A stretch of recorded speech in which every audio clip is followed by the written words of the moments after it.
Pronto, gente. Vamos lá?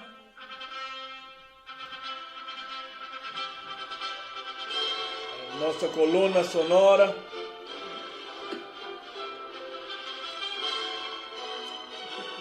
Da nossa novela das 7.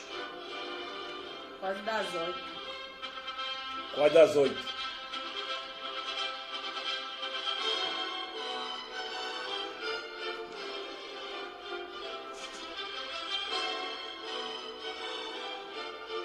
Juliana, Deus abençoe. Você melhorou? Tá gostando, né?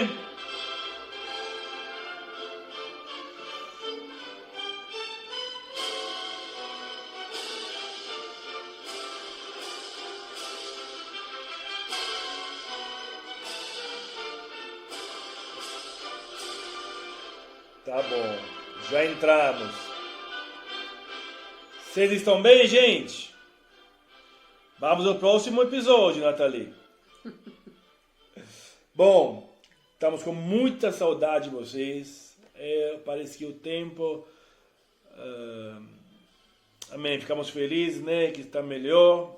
A cada dia, né? Vamos vencendo essa batalha, Juliana. Mas hoje vamos, né, a mais um episódio da nossa história. E hoje vamos continuar aquela que é a história sobre adoção.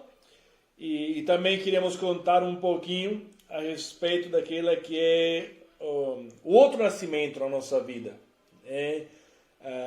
Continuando um pouquinho o testemunho da missão, a gente estava pensando, né, a Teresa estava pensando que faltaram algumas coisas importantes, né, no nosso testemunho anterior, alguns detalhes que ela quer compartilhar com vocês. Aí vamos lá, vamos ver onde que a gente chega hoje à noite, né, para depois da continuação.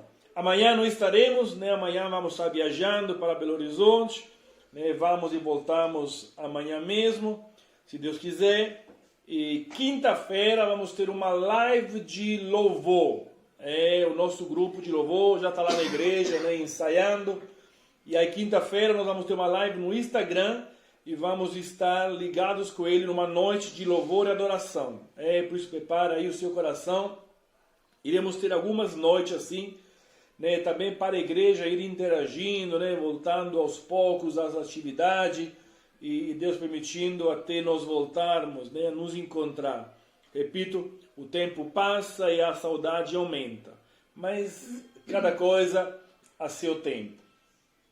Bom, nós conversamos um pouquinho, né, a respeito daquela que foi a história da adoção do Dani e do Biel. Alguns detalhes que a Teresa vai passar agora.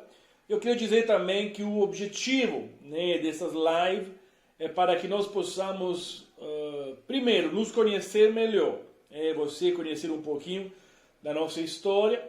Segundo, passar para vocês princípios. A gente não está aqui somente para contar uma história, né, mas para compartilhar princípios, né, para que nós possamos aprender algumas coisas de Deus na prática.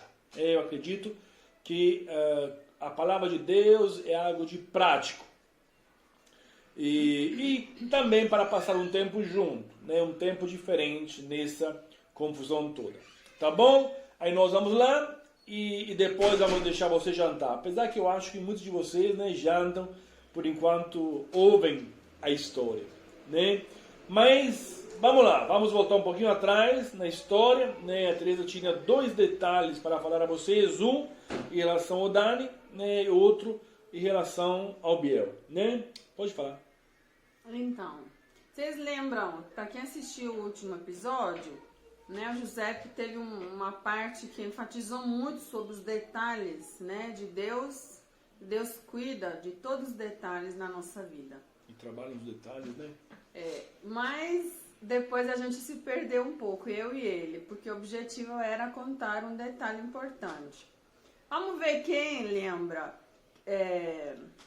que dia que começou a campanha na igreja, quando eu falei para Deus que até final do ano eu queria outro filho. Aí começou uma campanha na nossa igreja que a gente dava alguma coisa para Deus e em troca recebia alguma coisa. Alguém lembra a data? Tá difícil essa pergunta. Nathalie, você lembra? Talvez a tia Aline lembra, É, né? mas a tia nem sabe, por isso que ela não pode falar. Aí, 10 de novembro, a Aline falou. É, a tia Aline, né? É. É, ela sabe. Tá bom, mas agora já falou. Mas então, a data do começo da campanha foi dia 10 de novembro.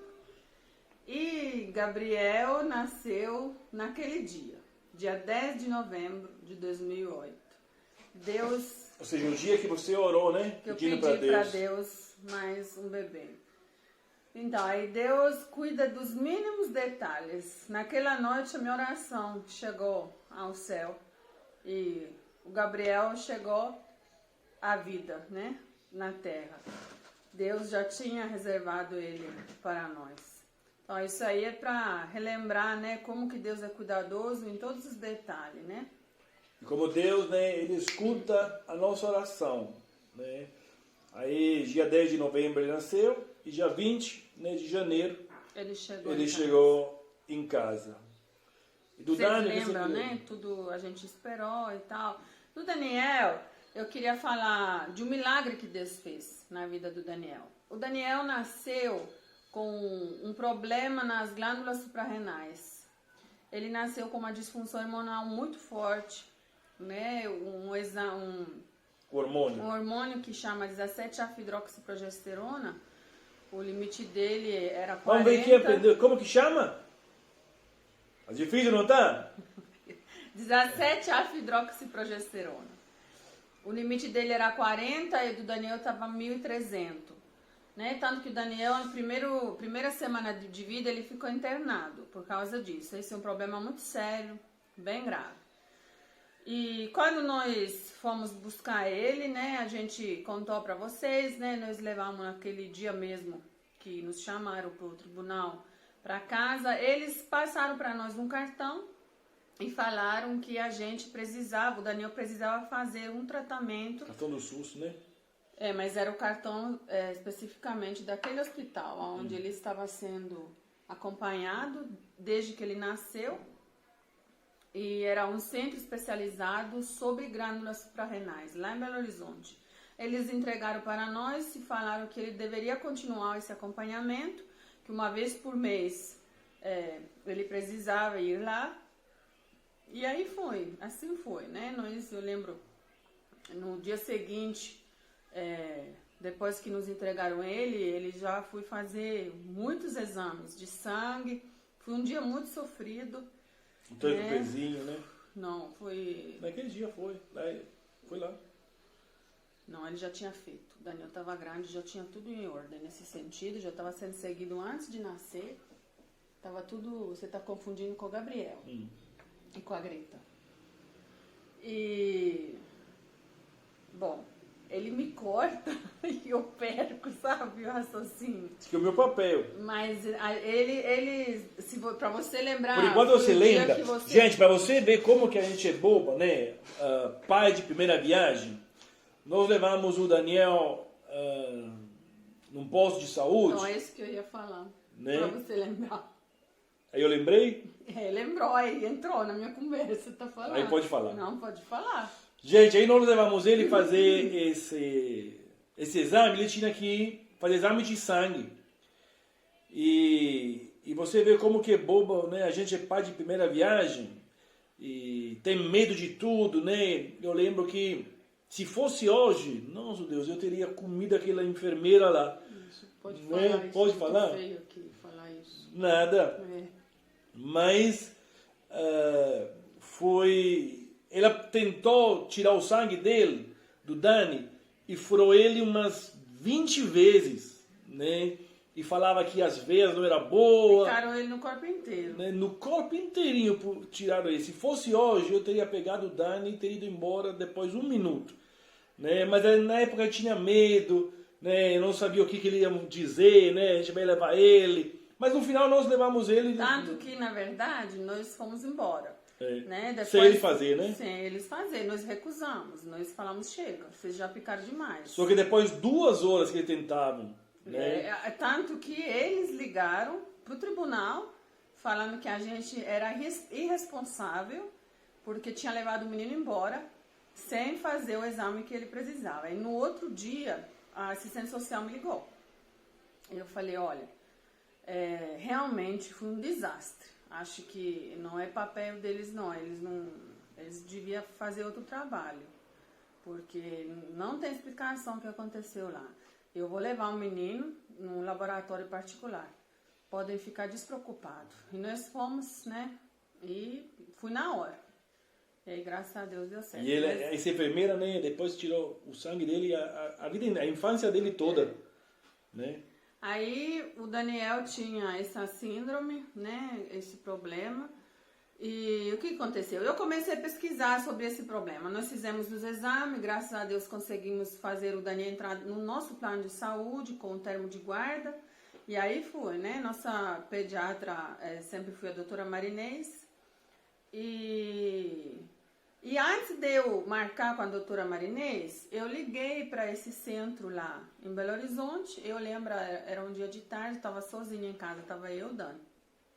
Nessa época, meu telefone estava na parede, na cozinha lá no Eldorado. E eu liguei e pedi explicações, né, sobre o problema dele. E me identifiquei e tudo. E a enfermeira, simplesmente, de uma maneira muito grossa e seca, falou pra mim, seu filho pode vir ao óbito a qualquer momento. Aí eu peguei o gancho, coloquei de volta no lugar, caí de joelho chorando.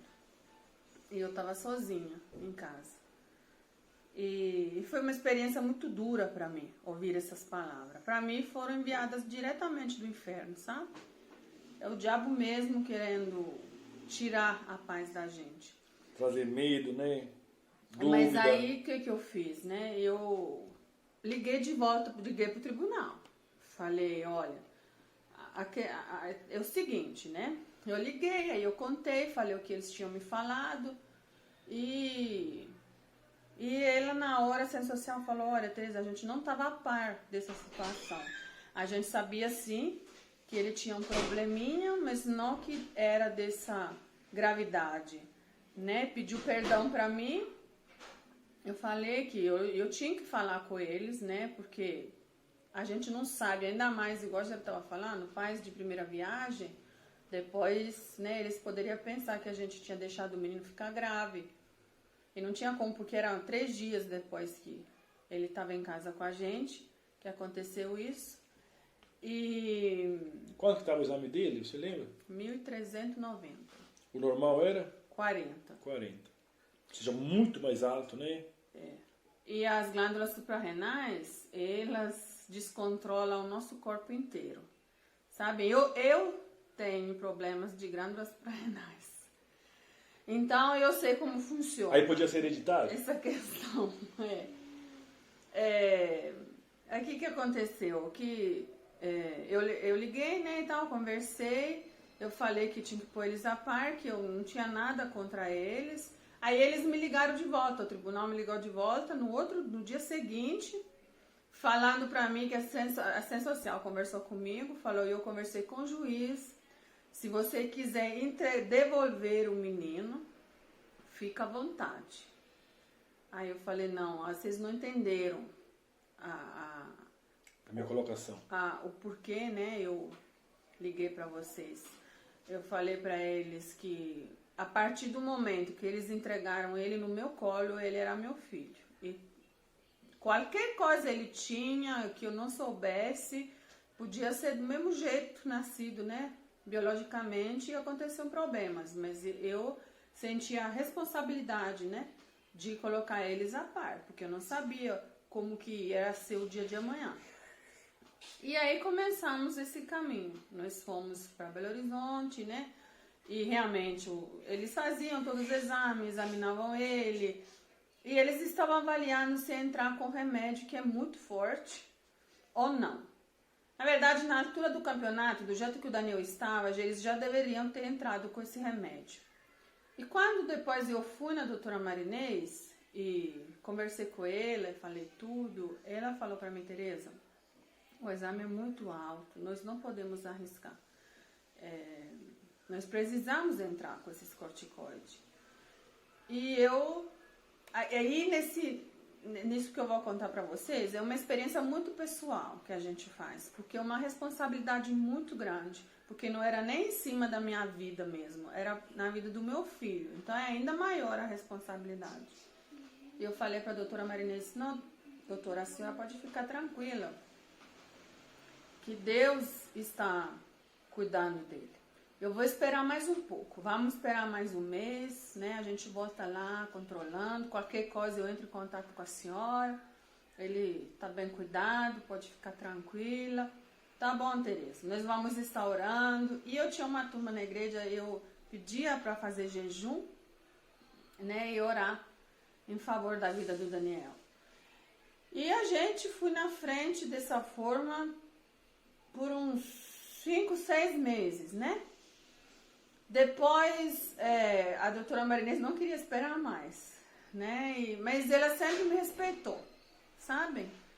Enfim, para não ficar aqui contando muitos detalhes, depois de um ano, o Daniel recebeu o laudo desse centro lá em Belo Horizonte, que ele estava curado e que o que gerou toda essa situação na vida dele foi só a rejeição, foi só uma questão emocional, né? O emocional dele tinha ficado abalado e as glândulas tinham disparado.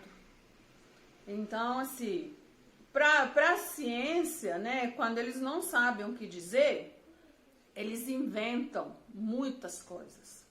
Mas para a gente que tem Deus, eu nunca cheguei a dar esse remédio para Daniel. O Daniel recebeu muitos milagres na vida dele. Às vezes eu vou ter como contar para vocês. Depois a gente combina, vamos ver, né? E Daniel foi declarado curado depois de um ano sem nunca tomar nenhum remédio. Isso aqui foi um dos primeiros milagres que Deus fez na vida dele. Isso é importante, né, também para as mulheres, né, que estão grávidas ou que pretendem, né, engravidar. Como é importante, né, uma gravidez onde você desde cedo abençoa a vida, né, do seu filho, da sua filha, ainda na barriga, né, porque parece bobagem, né, mas nós vivemos isso, né, em primeira pessoa, como o emocional pode atrapalhar a vida toda, né, e às vezes até adulto, né, pode ter algumas sequelas porque lá na barriga aconteceu alguma coisa, né, alguma palavra de rejeição, alguma maldição lançada. Eu lembro, né, o pastor Renato estava conosco, por exemplo, quando nós pegamos o Biel lá em Gurupi, ele tinha uma fitinha, né, amarrada no braço dele. Aí a primeira coisa que nós fizemos, né, à noite na cama, nós cortamos aquela fitinha, nós ungimos a vida do Biel, fogo nela, né, nós consagramos ele ainda antes, né, de apresentar ele para Jesus na igreja. Logo que ele veio, né, no nosso colo, a primeira noite, nós quebramos toda a maldição, nós quebramos toda a mal sorte, né, que foi jogada sobre aquela criança. Isso é muito importante. Você que é pai, você que é mãe, abençoar os seus filhos, profetizar palavras de bênção sobre a vida deles, quebrar palavras de maldição, né, seja jogada por você sem querer ou por alguém. Os pais são a autoridade máxima sobre os filhos, fisicamente e espiritualmente. Por isso, eu te convido, você que é pai, você que é mãe, né, a chamar os seus filhos, a impor as tuas mãos sobre a cabeça deles e abençoá-los, quebrar todo tipo de laço que o inimigo fez contra a vida dele, porque tem poder, você tem esse poder em nome de Jesus, você tem essa autoridade em nome de Jesus. Eu queria contar mais uma experiência que eu tive com o Daniel. Ele era ainda bebezinho e ele estava com 4 meses nessa época. E uma noite eu fui acordada de madrugada, o Espírito Santo me acordou e eu tive uma visão. Eu já estava acordada e eu vi o terreno da onde eu morava. Na época, de frente da minha casa, ele era vazio. Agora tem construção. E eu vi que uma pessoa jogava alguma coisa no meu portão. E eu vi essa pessoa, vi o rosto da pessoa, eu sabia quem era. E eu vi na visão uma vela queimando nesse lote vazio na frente da minha casa. E eu levantei e comecei a orar. E como que era escuro ainda, eu não abri a porta, não abri janela, eu levantei, saí do quarto e orei. Orei até amanhecer. E orei, a luta foi muito forte e orei quase que a madrugada inteira. Quando amanheceu, e isso tinha sido feito contra a vida do Daniel.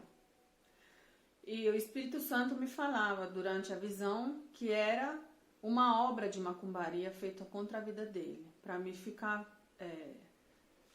intercedendo para a vida dele. E depois, vou acabar de contar isso.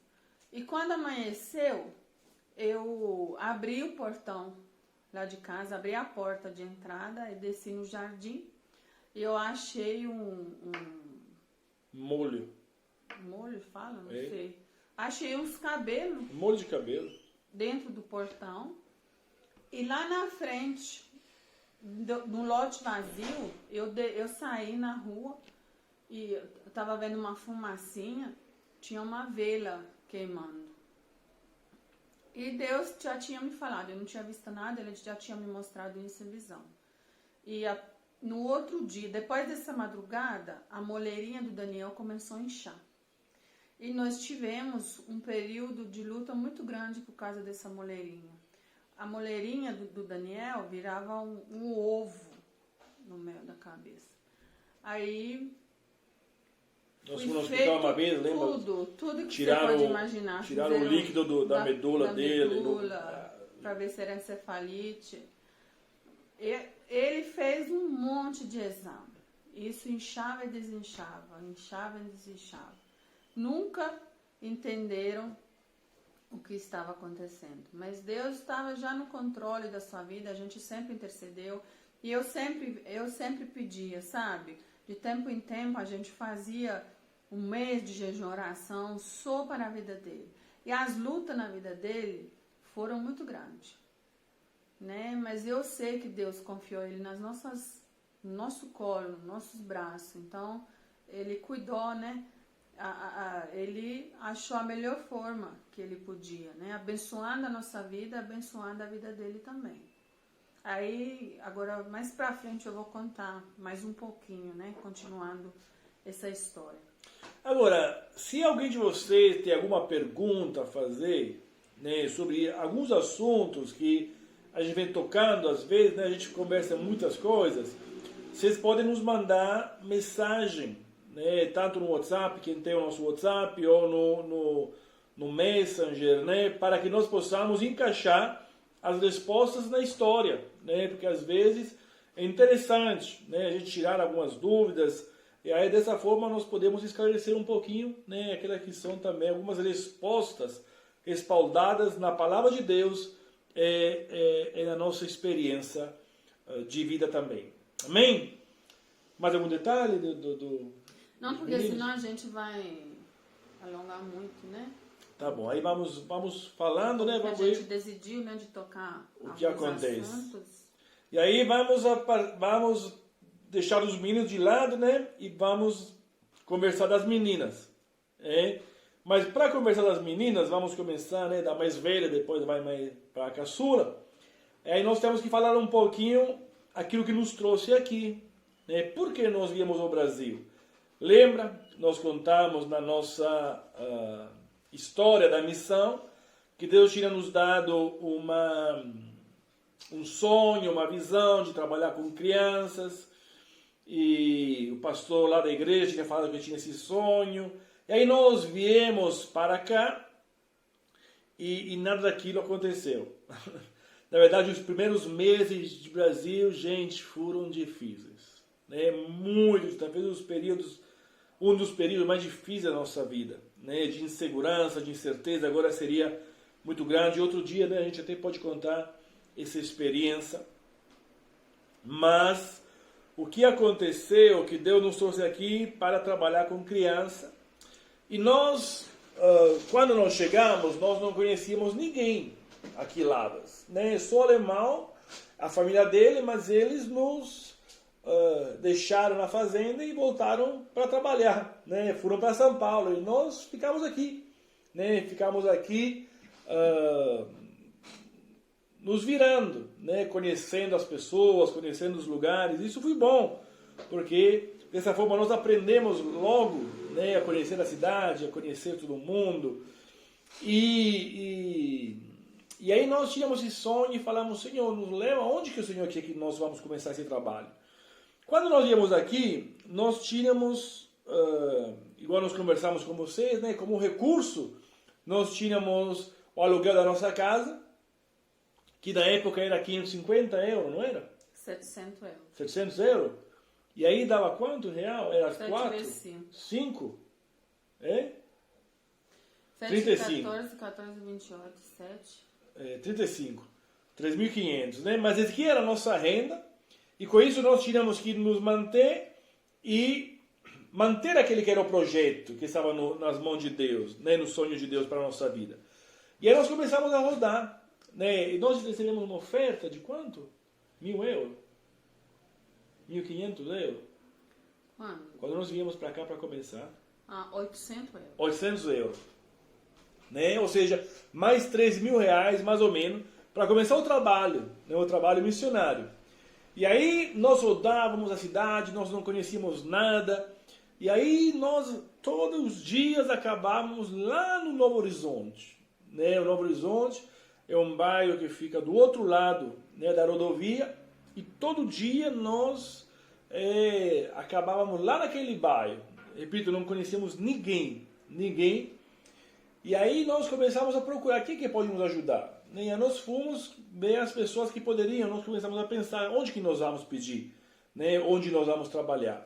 E nós fomos acabando indo na prefeitura. Na época, a prefeita era a Jussara, e aí nós nos apresentamos, né? Ela também é de origem italiana, ela se colocou à disposição para nos ajudar, para nos auxiliar, até em questão de documentação, né? Que depois não precisou, mas ela abriu todas as portas, e aí nós conversamos com ela, né? Entre aspas, né? A gente não falava nada, né? A gente falava algumas frases, não sei como que a gente fez para conversar. Ainda hoje é difícil entender a gente, né? Imagina há 15 anos atrás.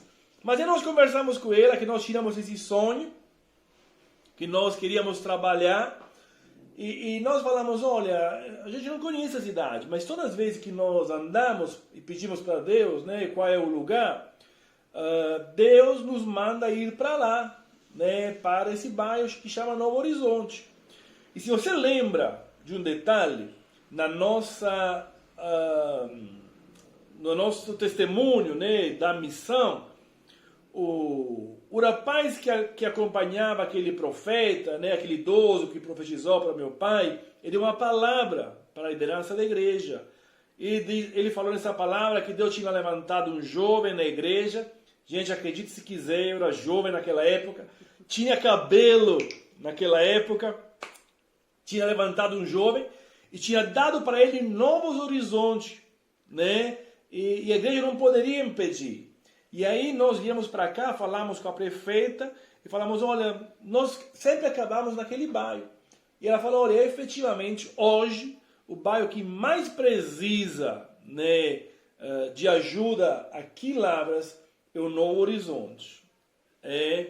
E aí nós entendemos aquela como resposta de Deus, nos armamos de coragem e alugamos uma casa no centro do bairro, né, bem no centro do bairro, na UAF 136. Né, alugamos a primeira casa. Eu lembro que foi uma festa enorme.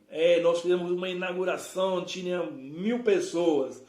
Né, tinha a prefeita, tinha alguns pastores que nós tínhamos conhecido já, tinha o pastor, tinha a televisão, né, a TV UFLA, tinha o pastor Davi Sestavo, né, da primeira presbiteriana, que também nos ajudou muito quando nós chegamos aqui. E foi aquela festa, né? E aí eu e a Teresa mesmo, né, pintamos aquela casa, decoramos toda ela, fizemos faixas. E aí o que nós fizemos? Antes de abrir a casa, nós fomos na escola, né, na escola lá, José Serafim, né, do Novo Horizonte. Aí nós conversamos com a diretora da escola, Maria Lúcia, outra mulher abençoada, né, na nossa vida, e falamos para ela, olha, nós queremos ajudar. Né? Como nós podemos ajudar? E ela nos abriu as portas. Ela falou, olha, a escola está à disposição, vocês podem, porque a Jussara também, né, tinha conversado com ele, a doutora Zilda também, tinha nos conhecido já. A Jussara mandou uma carta. Na época. E foi algo que Deus abriu as portas. Aí o que nós fazíamos durante 3 meses antes de abrir a casa? A Jaque. Né? Jaque é o nome da nossa ONG. Né, que nasceu, que significa Jesus ama as crianças.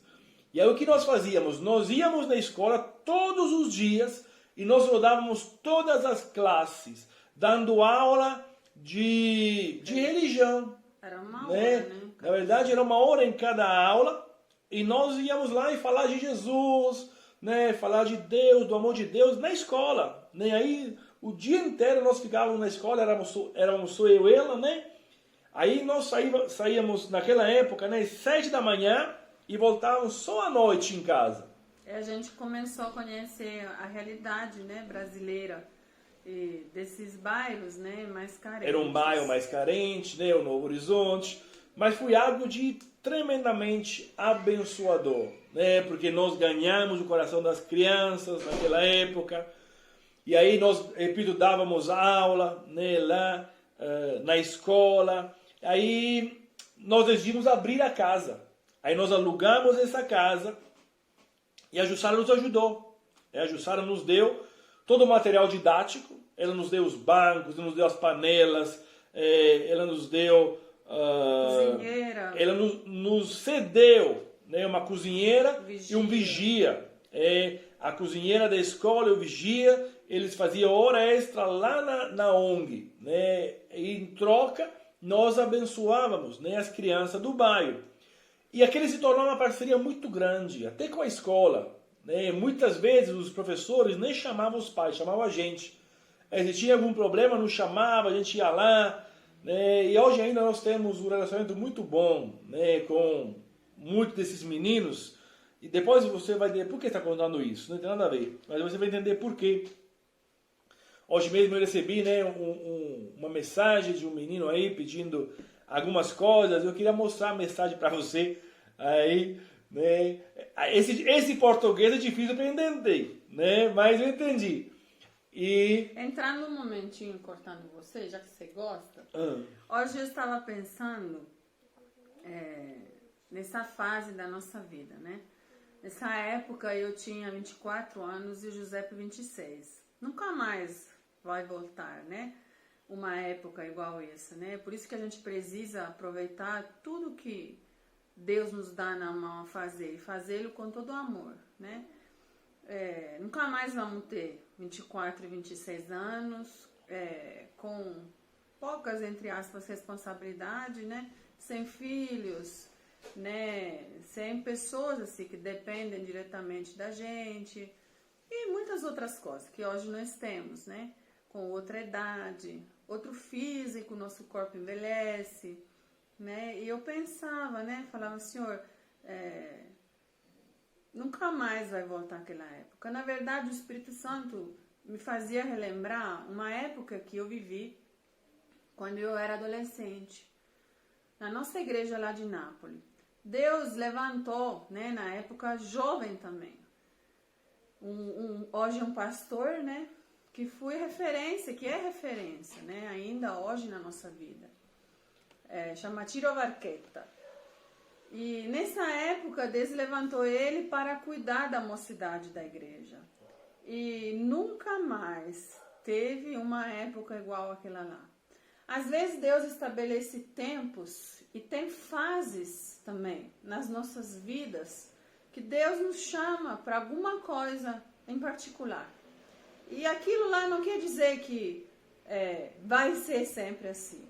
E às vezes é para aquelas pessoas. E Deus me fazia refletir sobre isso, que ele foi chamado para aquele grupo, para aqueles adolescentes. E hoje, a maioria estamos envolvidos no ministério, né? Temos chamados e estamos no plano de Deus, né? Na vida aqui na terra, pela glória de Deus. Deus usou muito da vida desse homem. Naquela fase, naquela época, foi um tempo determinado. Ele começou e acabou, materialmente falando, né? Porque os relacionamentos continuam, mas hoje nós vivemos do outro lado do mundo. E muitas outras pessoas que estavam junto conosco vivem muito longe dele também. Né? E Deus, eu refletia muito, né? Porque eu falava, né?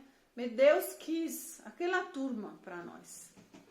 E o Espírito Santo me fazia refletir sobre isso. Aquelas crianças, ele tinha isso para nós na vida daquelas crianças. Não quer dizer que não vai ser mais, mas vai ser de outra maneira, com outras pessoas, talvez até com uma unção diferente, né? Mas aquilo passou. Não acabou, porque aquele é uma semente, né, que foi aguada e que foi regada, né? E na hora certa Deus vai fazer a gente ver os frutos, apesar do que a gente já vê muitos frutos, né? E hoje essas crianças, por exemplo, esse rapaz que o José estava falando, nós somos a única referência que ele tem, na verdade, na vida dele, sabe? Forte. E qualquer probleminha, ele liga pra gente, manda mensagem, e muitos outros também. Então, Deus quis nos tornar referência na vida daqueles meninos. Depois nós tivemos muitas experiências também com outras crianças e outras épocas, mas aquilo marcou uma história, uma parte da nossa história e uma parte da história da vida dessas crianças. E marcou uma parte espiritual da vida daquele bairro. Depois que nós começamos a Jaque, depois que nós abrimos uma congregação na Jaque, lá no Novo Horizonte, muitas pessoas tiveram coragem de abrir células, congregações, porque até então todo mundo tinha medo de entrar lá. E eu queria contar também um sonho que nessa época uma irmã lá da Itália teve. E a gente estava vivendo essa questão da esterilidade. E em primeiro momento a gente até pensou que poderia ser alguma coisa sobre isso. Mas depois a gente entendeu, na verdade, que era espiritual. Porque ela me ligou um dia e falou: você não sabe, Tereza, eu sonhei que você estava com um barrigão enorme e que você estava grávida de 2 gêmeos.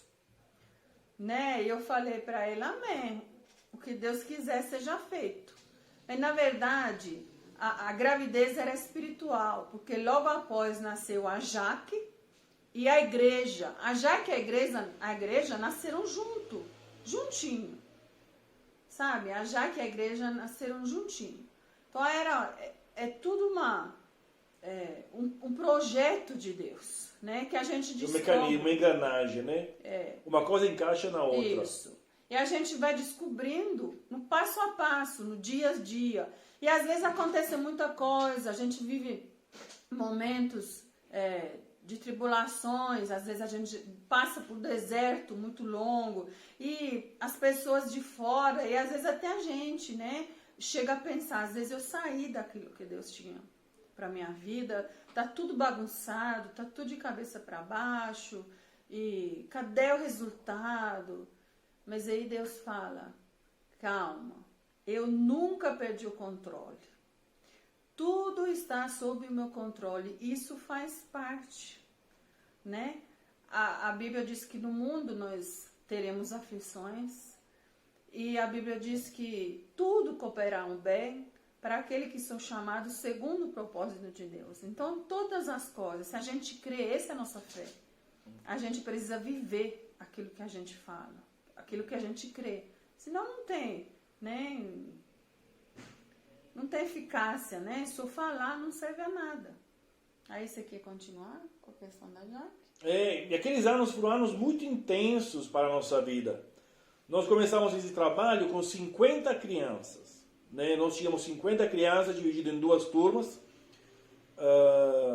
porque como nós trabalhávamos com os meninos que estudavam de manhã, eles vinham a estar conosco na parte da tarde.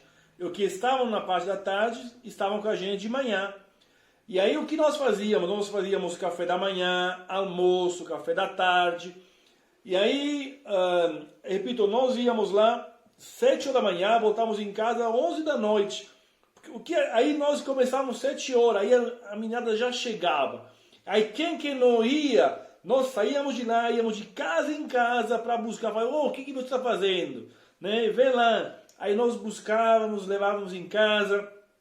E aquilo se tornou algo de extraordinário. Nos tornamos uma família com aqueles meninos. Repito, éramos para ele referência. E eles para nós eram como filhos, né? Porque, nós, igual a Teresa falava, nós não tínhamos nenhum compromisso com nada, só com aquilo. Né? Aquela era a nossa vida.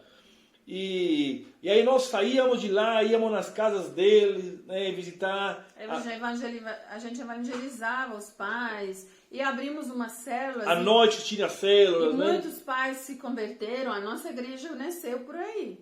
Né? A gente tinha começado uma célula aqui no centro. Mas logo após começou essa célula no Novo Horizonte, em 2 semanas tínhamos 50 pessoas na célula. Agora você vem me perguntar hoje, muitas vezes eu me perguntei isso, hoje eu tenho a resposta. Cadê essas pessoas? Né? Deus me faz, né, me responde falando que, na verdade, depois desse momento, muitas pessoas no Novo Horizonte aceitaram Jesus. E muitos desses pais estão firmes ainda na fé. Não estão conosco, na nossa igreja, na nossa realidade. Amém. Deus abençoe. Nós somos o reino de Deus. Então a gente tem que começar a enxergar com outros olhos. Né? Nós pregamos a salvação, eles aceitaram Jesus. A nossa vida aqui na terra, ela é muito rápida. Hoje estamos aqui, daqui a 1 minuto, nossa alma pode ser pedida de volta. A gente não é dono de nada. Né? Mas a coisa importante... De nada e de ninguém. De ninguém, principalmente, né? A coisa importante é que nós obedecemos ao mandado, né? E isso frutificou muito, porque nós batizamos muitas pessoas, nós internamos muitas dependentes químicos, né? Vários se recuperaram, quem ficou muito firme, né? Foi o Mário, hoje, né? O que roda mais por perto da gente. Mas muitos, né, nós internamos, a gente viajava, às vezes a gente saía de manhã para internar pessoas do outro, né, e outro... Belo Horizonte, Divinópolis, várias experiências. Então Deus nos usou muito nessa época, nessa área, né, e a igreja e a Jaque nasceram junto, e no começo da igreja a gente trabalhava muito com a Jaque também, os primeiros 4 anos da igreja, a gente trabalhava, e já começamos a dividir, porque... De dia a gente trabalhava com a Jaque e a parte da noite a gente trabalhava na igreja. E Deus nos doou a honra também de cuidar de um grupo de estudantes da UFLA nessa época, né? Nossa igreja começou com um grupo de estudantes lá da UFLA. E foi assim, uma época também maravilhosa para nós, né? Não que hoje não seja, mas a gente está vivendo outra fase. A gente sabe, a coisa mais importante é saber que você está naquilo que Deus te chamou. Eu só vou pedir uma licencinha aqui, eu tenho comida no forno, só vou olhar lá. Mas aí, né, igual a Teresa falou, esse negócio aí, nós começamos com a igreja, né, na verdade, começou com esse grupo aí de jovens, né? Aí jovem, geralmente, ele tem mais força, mais... eles precisam ser direcionados, né, canalizados, mas eles têm tempo disponível... que às vezes as pessoas que já têm um trabalho, né, e uma vida encaminhada não têm. E aí o começo da igreja foi também isso, né? Foi um tempo de muita dedicação, né, onde os jovens trabalhavam demais. Nós levávamos, eu lembro, nós tínhamos um Fusca, uma vez chegamos aí 11 pessoas no meu Fusquinha, né? Imagina você, 11 jovens naquele Fusca, né, um em cima do outro, a gente ia evangelizar em todo quanto é lado. Para você ter uma ideia, os jovens que a gente tinha eram tão sem noção que uma vez entraram numa casa de um cara lá no centro da cidade, né, com um violão, para evangelizar ele. Né? Aí sentaram na sala do cara, ele não sabia que era a casa dele, achava que era sei lá o que eles achavam, né? Mas foi algo de um tempo muito, muito legal, né? Mas foi um tempo. E o que, vamos voltar na Jaque, né? Aí a Jaque era uma associação, nós trabalhamos com essas crianças e nós dávamos para ele, né, além de dar para ele um café da manhã, um almoço, um café da tarde, a gente dava várias aulas de italiano, né, muitos deles aprenderam várias frases em italiano, várias pessoas da Itália, né, vieram aqui interagir com eles, nós dávamos aula de artesanato, né, nós ensinamos eles a tomar banho, cuidar do corpo deles, lavar a roupa deles, porque a realidade lá hoje melhorou um pouco. Muito. Né? Mas era bem de primeiras necessidades, né? Então, assim, eles não tinham noção de nada, né? Eles vinham todos sujos, a maioria passava fome, apanhava muito.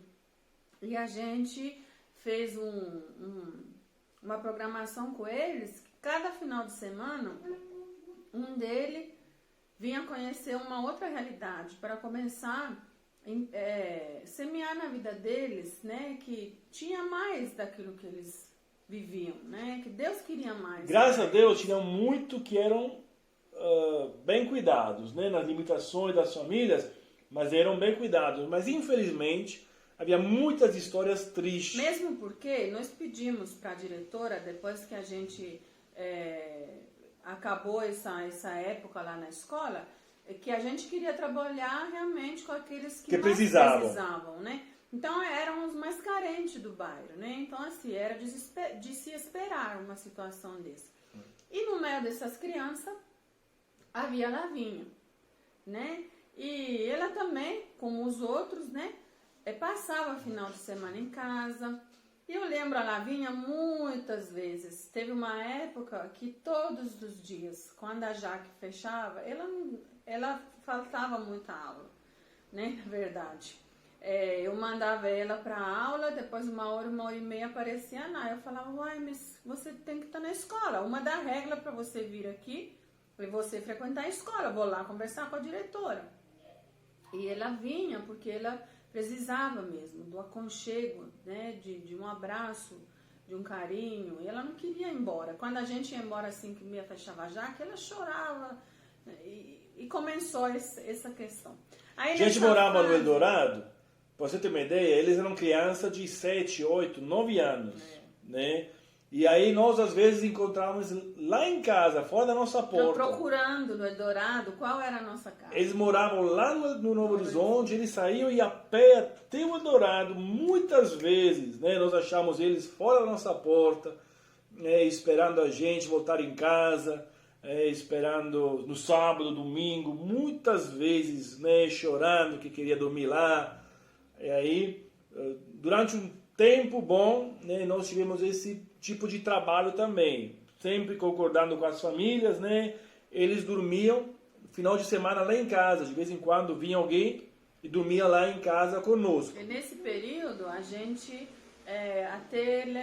chegou a levar uma das meninas lá da Jaque lá para casa. Ela ficou 3 meses lá. Direto, né? Direto, porque por motivos muito sérios. E às vezes tinha alguns problemas, né? E aí a gente tornava como uma casa de apoio. E a gente até chegou a pensar que talvez Deus queria entregar essa menina para nós. Tanto que quando ela voltou para a casa dele, a gente sofreu muito, né? Mas toda vez que a Lavinha chorava, no final de tarde, Deus me falava, é ela que você vai levar. E eu fiquei relutante por um tempo. E eu falava, Senhor, mas será? Mas então o Senhor tem que me mostrar.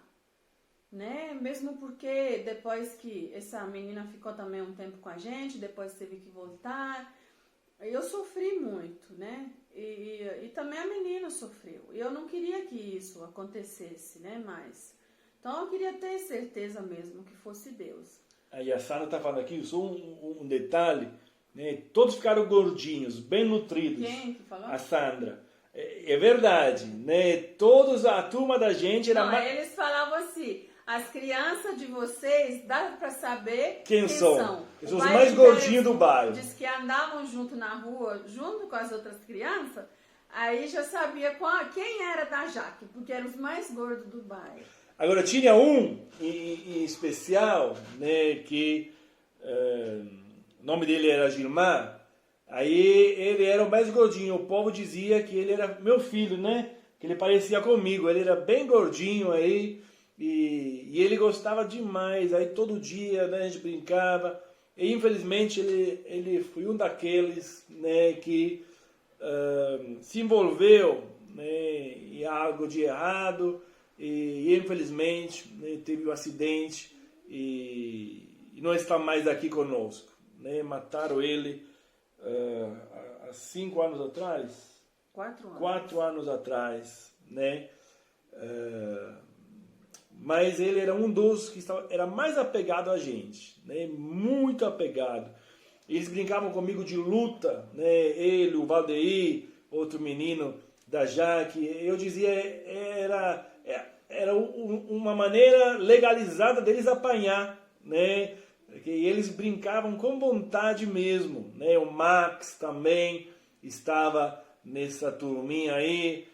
Foi algo de muito, muito legal. Mas aí, né, vai encerrar aqui o Instagram, aí eu vou encerrar e vou ligar de novo, tá bom? Só um minuto. Vou ligar ele. Tá. O que a gente estava falando, né? De os meninos começaram a vir em casa. Né, igual a Teresa falou, né, ela começou a sonhar com isso também, né, de talvez a gente cuidar de alguém de uma forma mais profunda. Mas né? eu já falei que a Lavinha era uma das que chorava, né, que não queria ir embora, e Deus começou a falar comigo, é ela que você vai levar. Aí eu fiquei relutante para um tempinho. E eu pedi para Deus uma direção muito clara, porque a gente já tinha se envolvido com isso. Essa menina tinha ficado 3 meses na nossa casa, a outra. E depois, no final, a gente acabou sofrendo e ela também. Né? E Deus continuava. Toda vez que eu via ela chorar, eu pensava nisso. Até que um dia, a mãe biológica dela me chamou para conversar. Aí ela me chamou lá na casa dela, nessa época a avó da Lavinha era viva também. Elas me chamaram para conversar. Que mais cuidava da Lavínia, Sim. né? E Ela tinha um legame muito forte com a avó dela. Te chamou? Me chamaram para conversar e abriram o coração delas comigo. Falaram que ela estava vivendo uma situação bem perigosa lá na casa dela e que ela sonhava com algo de melhor para a vida da menina. E que se eu me dispusesse, né, a criar ela, né? E aí nós começamos a passar um tempo maior com ela. Cuidar dela, né? E até que um belo dia, né, eles junto com a gente acabamos decidindo que ela mudaria para nossa casa. Então, ela se Ou seja, a Lavínia está conosco na Jaque. Ela tinha 7 anos de idade, 6 anos e meio. Não, ela tinha 7 e meio. A Lavínia era uma das mais velhas. 7 anos de idade. E veio morar em casa, que ela já tinha 10 anos. Né? Com 10 anos ela se mudou para casa.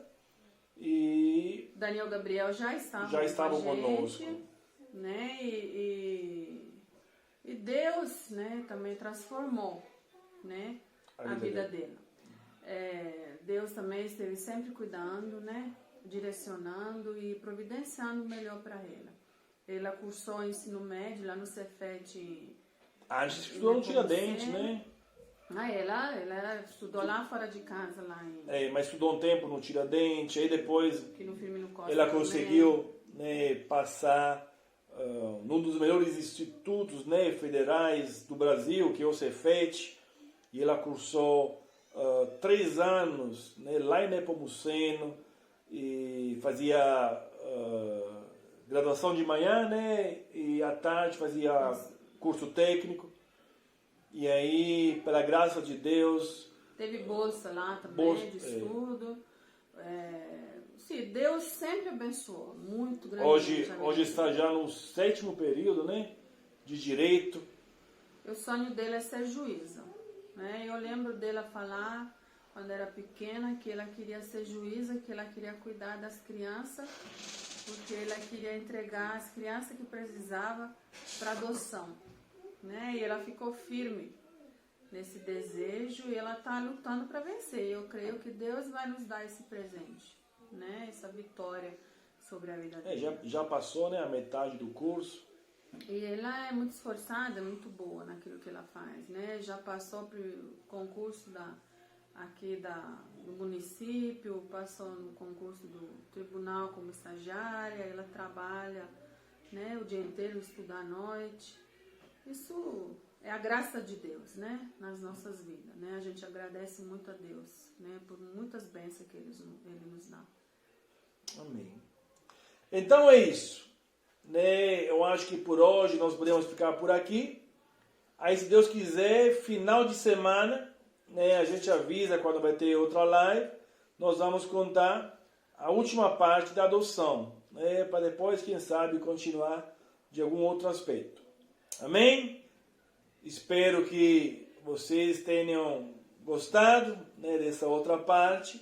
Oramos para que Deus possa abençoar a vida de cada um de vocês. E repito, se tiver perguntas aí, algum assunto que você gostaria, né, que nós possamos tocar, é só mandar uma mensagem, né, ou no WhatsApp ou no Messenger aí, que nós vamos responder. Tá? Deus abençoe a vida de cada um de vocês. Um abraço a todos. Boa noite. Boa noite. Tchau.